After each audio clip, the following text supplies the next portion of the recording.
கட்டுமானத்தின் வலிமை, கட்டிடங்களின் பாதுகாப்பு. ஸ்ரீ துர்கா டிஎம்டி கம்பிகள்.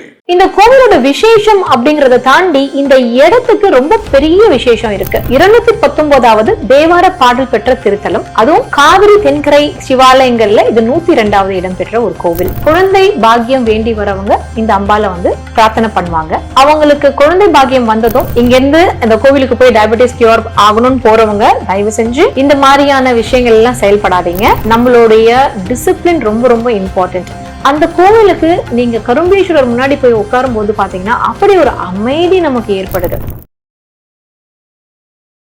பக்தி கஃபே தமிழ் நேயர்களுக்கு வணக்கம். திருச்சிற்றம்பலம். டெம்பிள் டேல்ஸ் அப்படின்ற இந்த சீரீஸ்ல நம்ம ரொம்ப விசேஷமான கோவில்களை பத்தி பாத்துட்டு இருக்கோம். அதுல இப்ப நம்ம பார்க்க போறது ரொம்ப ரொம்ப விசேஷமான கோவில், ரொம்ப இனிமையான ஒரு கோவில். ஏன் சொல்றேன்னா, இந்த கோவில் ஒரு டயபெட்டிஸ் கியூர்க்கான இருக்க கோவில் அப்படின்னு சொல்லப்படுது. நம்ம பேச போற இந்த கோவில் இருக்கிற இடம் கோவில் வெண்ணி கரும்பேஸ்வரர் கோவில்.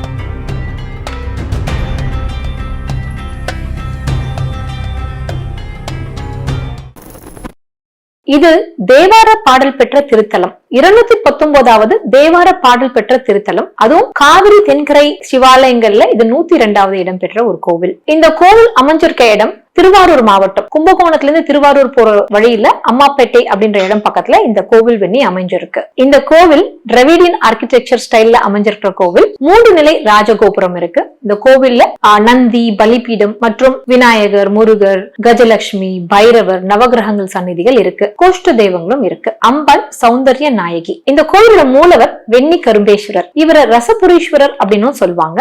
தீர்த்தம் சூரிய சந்திர தீர்த்தம். அண்ட் இந்த கோவிலோடைய விருட்சம் நந்தியாவர்த்தம், அதாவது வெண்ணி மலர்கள் அப்படிங்கிறது. இங்க இருக்கிற தேவி பேரு சௌந்தர்ய நாயகி. இவங்க ரொம்ப ஸ்பெஷல். குழந்தை பாக்கியம் வேண்டி வரவங்க இந்த அம்பால வந்து பிரார்த்தனை பண்ணுவாங்க. அவங்களுக்கு குழந்தை பாக்கியம் வந்ததும் அவங்களோட வளைகாப்பு இங்க வந்து ரொம்ப சீரும் சிறப்புமா செய்வாங்க. நீங்க அம்பாளுடைய அந்த கருவறையில பாத்தீங்கன்னா வளையலா தொங்கும். இது ரொம்ப கண்கொள்ளா காட்சியா இருக்கும் இந்த கோவில்ல. இது தேவார பாடல் பெற்ற திருத்தலம்னு சொன்னோம். திருநாவுக்கரசரும் திருஞான சம்பந்தரும் இங்க வந்து பாடியிருக்காங்க. இந்த கோவில் ரொம்ப முக்கியமான ஒரு விஷயமா ஏன் கருதப்படுறது அப்படின்னா, இது வந்து 4 யுகங்களையும் தாண்டி இருக்கிற கோவிலா பார்க்கப்படுது. அப்ப யுகங்களை கடந்து இந்த கோவில் நிக்குது அப்படின்னா அது எவ்வளவு ஸ்பெஷல். இந்த கோவிலோட விசேஷம் அப்படிங்கறத தாண்டி இந்த இடத்துக்கு ரொம்ப பெரிய விசேஷம் இருக்கு. இந்த இடம் சங்க காலத்துல இருந்து பாடல் பெற்றிருக்கு. சங்க கால புலவரான வெண்ணி குயத்தியார் அப்படிங்கிறவங்க கரிகால் சோழனுடைய போரை பற்றி இதுல பெருமையா பேசியிருக்காங்க. கரிகால் சோழன் தன்னுடைய 18வது வயதுல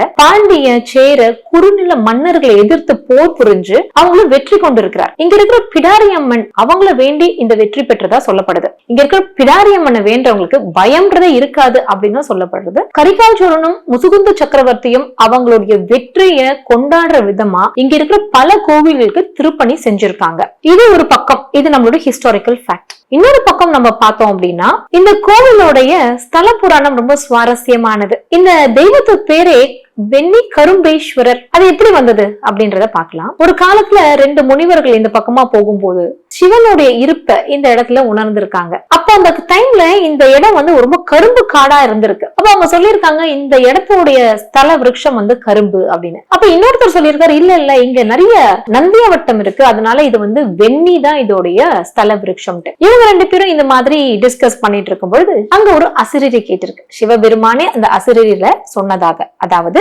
இங்க நான் கரும்பு வடிவுல இருக்கேன், அதனால கரும்பேஸ்வரர் அப்படின்னு இந்த கோவிலுடைய தல விருட்சம் வெண்ணியா இருக்கட்டும் அப்படின்னு சொன்னதாக, அதனாலதான் இந்த கோவிலுக்கு வெண்ணி கரும்பேஸ்வரர் அப்படின்னு பேர் வந்ததா நமக்கு தெரிய வருது. ரொம்ப சுவாரஸ்யமா இருக்குல்ல. கரும்பு அப்படின்னாலே இனிமை. அப்போ இந்த ஈஸ்வரனை நம்ம வந்து சேவிக்கிறதுனால நம்ம வாழ்க்கையில எல்லா இனிமையும் நமக்கு கிடைக்கும் அப்படிங்கறது நம்பப்படுற ஒரு உண்மை. சோ இந்த கோவிலோட ஸ்தல புராணம் கேட்டோம். இப்ப இந்த கோவிலுக்கும் டயபெட்டிஸ்க்கும் என்ன கனெக்ஷன் அப்படின்னு பார்க்கலாம். இங்க இருக்கிற இந்த ஈசன் கரும்பு ரூபத்துல, அதாவது கரும்பெல்லாம் கட்டி வச்சிருக்கா போல இருப்பாருன்னு சொன்னேன். இந்த கரும்பு ரூபத்துல இருந்து நமக்கு எல்லா இனிமையும் கொடுக்கிறார் அப்படிங்கிறது ஒரு விஷயம். நம்ம ஸ்தல வரலாறு, ஸ்தல புராணம் இதெல்லாம் கேட்டுட்டோம். டயபெட்டிஸ்க்கும் இந்த கோயிலுக்கும் என்ன சம்பந்தம்? அங்க என்ன சொல்றாங்க, பரிகாரமா போய் சர்க்கரையும் ரவையும் அங்க இருக்கிற வெளி பிரகாரத்துல போட்டா டயபெட்டிஸ் கியூர் ஆகும்னு சொல்றாங்க. ஆனா அதெல்லாம் அப்படி இல்லைங்க.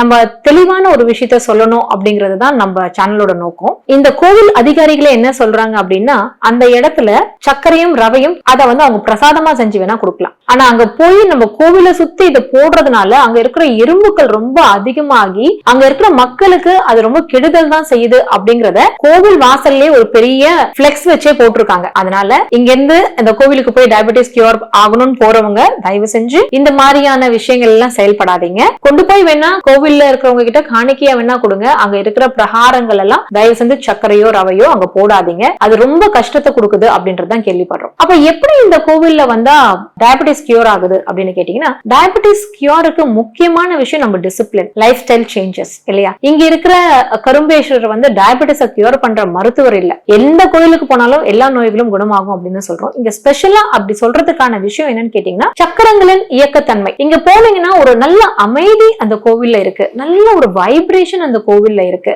மணிப்புர சக்கரத்தோடைய பேலன்சிங் அந்த இடத்துல நடக்கலாம். அதனால நமக்கு டயபெட்டிஸ் கியூர் அங்க நடக்குதுன்னு சொல்றோம். அட் த சேம் டைம் நம்மளுடைய டிசிப்ளின் ரொம்ப ரொம்ப இம்பார்ட்டன்ட்.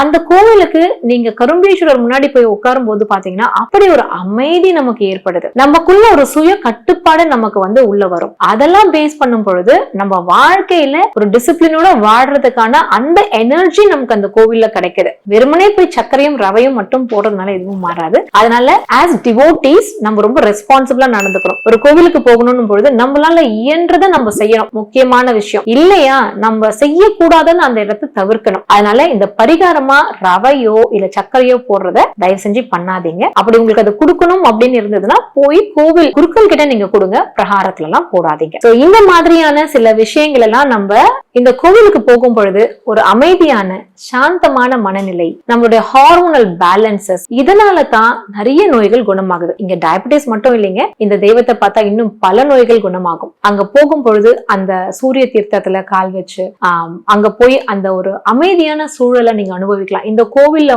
ரொம்ப கூட்டம் அப்படின்றது கிடையாது. ரொம்ப ரொம்ப அமைதியா போய் இந்த தெய்வத்தை நம்ம தரிசிச்சுட்டு வரலாம். ரொம்ப ரெஸ்பான்சிபிள் டிவோட்டிஸா இங்க போய் நல்ல அந்த தெய்வத்தோட அருள் பெற்று இன்புற்று வாழ்வோமாக அப்படின்னு சொல்லி இந்த வீடியோ முடிக்கிறேன். அடுத்த வீடியோல உங்களோட நான் இணையறேன். நன்றி, வணக்கம். இந்த வீடியோ உங்களுக்கு பிடிச்சிருந்தா லைக் பண்ணுங்க, ஷேர் பண்ணுங்க, கமெண்ட் பண்ணுங்க. மறக்காம பெல் பட்டனை கிளிக் பண்ணிட்டு பக்தி கஃபே தமிழ் சேனலை சப்ஸ்கிரைப் பண்ணிடுங்க.